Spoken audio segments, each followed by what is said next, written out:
Hey guys, just a quick little video here to hopefully make this a little clear. The intercooler shutters have been completely removed from this 802 Raptor, but as you probably know, if you did the same thing, it will throw a DTC, or at least a check engine light.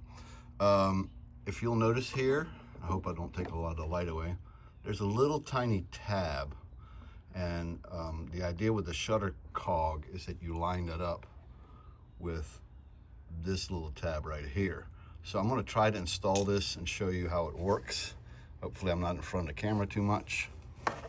So you line up that tab. First you got to find the alignment pieces of the shutter cog. Then you got to make sure that that tab right there is going to slide right into place. Again, I apologize if my finger's in the way.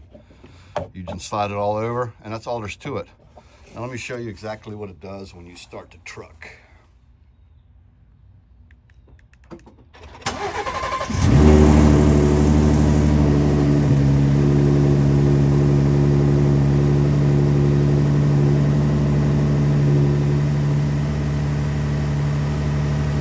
A actual alignment process. It's finding both the open and closed positions on the shutter, and then once it's technically found them, even though they're no longer there, it'll just hold it in place and there's no check engine light. Hope that makes it a little